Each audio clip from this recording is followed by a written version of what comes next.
a solution curve through two specific points, 0, 1 and 0, 5 halves for Unit 7, FRQ B number 2. We'll start with 0, 1. 0, 1's down here, and we see that there's a straight line going through it. So that makes it really easy for us. We're just going to draw a nice straight line going through 0, 1, and that is our solution curve for 0, 1. Now, 0, 5 halves is a different story. There's a lot going on here, so we want to make sure we're as accurate as possible. So I'm going to start where we are at 0, 5 halves. And what happens on the left? What happens is we start to go up, we trend upward, and then we start to curve, and then we start to curve down, right? And if we follow it the other way, we're going down, down, down, and then we bottom out, and we go up, we hit 0, and then we come down again. So, well, that's not a beautiful solution curve.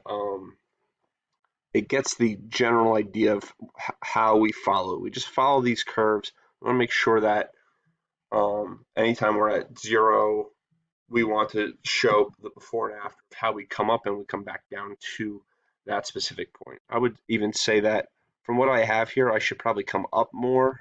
And sorry, again, just working on my screen, so it's hard to see. But we come up, and yeah, I should make that just a little steeper, following the slopes of my line. Next, it says write an equation for the line tangent to the solution curve in part A at 0, 2. So we want a line tangent to the solution curve. Remember that this represents our slope. So to figure out our slope,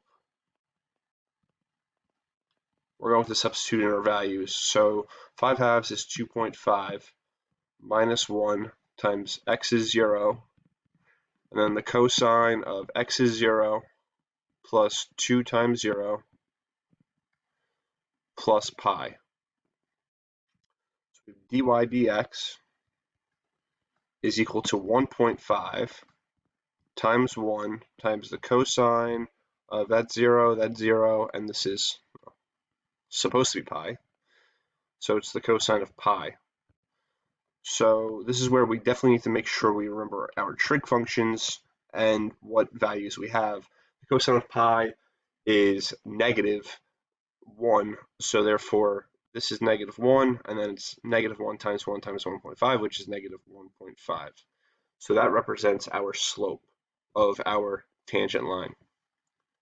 So from this, we want to put this in point slope form. Y minus our y value, if we go up again, was 5 halves, is equal to our slope of -1.5, which is -3 halves, times x minus our x value was 0. So we have y minus 5 over 2 is equal to -3 over 2x, and then if we add over 5 halves, we have y is equal to -3 over 2x plus 5 over 2. The way they can change this is ask for the normal line, which would just be the negative reciprocal of the slope, so that'd be 2/3. All right, part C, find the particular solution for y is equal to f of x to the differential equation with the initial condition f at 0 is 5 halves. All right, so now we need to separate and differentiate. So I need to have all my y's together, so I'm going to divide over y minus 1 times dy is equal to x plus 1 times the cosine of x squared plus 2x plus pi dx. So I've clearly separated my variables. Y's are on one side, x's are on the other, and we make sure we have dy and dx on the left and right sides respectively. So the integral of 1 over y minus 1 is the natural log of the absolute value of y minus 1. And this is equal to, all right, well, we need some u substitution here. U is x squared plus 2x plus pi. So therefore du is going to be 2x plus 2 dx. And if we factor out a 2, du is going to be 2 times x plus 1 dx. So we have the x plus 1, right? This is u. So what I have in red represents du, but we don't have the 2, so therefore we put a 1/2 on the outside, and this then becomes the cosine, sorry, the integral of the cosine of u du. So we have the natural log of the absolute value of y minus 1 is equal to 1/2. The integral of cosine of u is sine of u, and then plus c. So it's the natural log of the absolute value of y minus 1 is equal to 1/2 the sine of x squared plus 2x plus pi plus c. Now they gave us a value, so we're going to find out what's our c. So our value for x was 0, and our y value was 5/2. So this becomes the natural log of the absolute value of 5/2 minus 1, which is 3/2, which is equal to 1/2 the sine, and these are both 0, so it's just sine of pi plus c. So the sine of pi is 0, so c is equal to the ln of the absolute value of 3/2, which is really just the natural log of 3/2. But we want the actual total function, so this requires more work.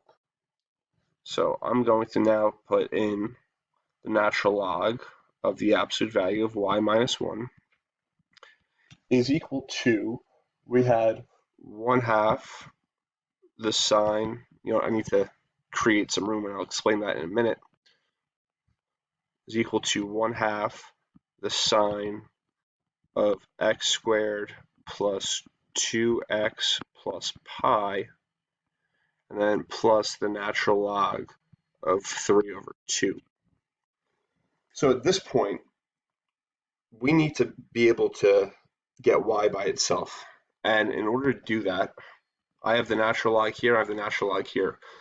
If I had the natural log here, it'd be a lot easier to do this problem because I would be able to, say, raise everything to e or use laws of natural logs and logarithms in order to combine my terms.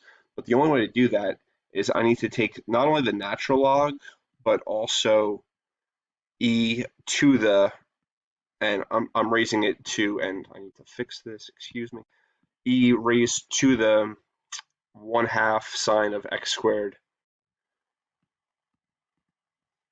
plus 2x plus pi. And again, the natural log of e is 1, and that's why this still makes everything balanced here. But what it does allow us to do beyond make it balanced is when we have these natural logs and we have a plus sign, so here's my plus sign, that implies multiplication. So this becomes the natural log of e, and I'm going to put this as an exponent more clearly now, 1/2 the sine of x squared plus 2x plus pi. And then again, it's multiplication multiplied by 3/2. And again, using our laws of natural logs. At this point, if we have natural logs equal to one another, then these must be equal to one another. Now, with that being said, e to whatever can never be negative, so therefore I don't need this absolute value sign anymore. I know that y minus 1 must be greater than 0 in order to satisfy e to the 1/2 of sine of x squared plus 2x plus pi times 3/2.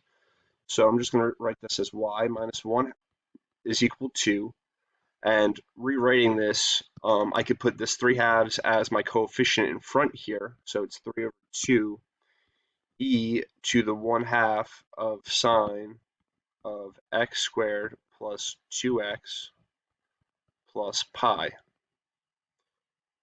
And I'm one step closer to finishing because I want y by itself, and when I add 1 to both sides, we have y is equal to 3/2 e to the 1/2 sine of x squared plus 2x plus pi, and then plus 1.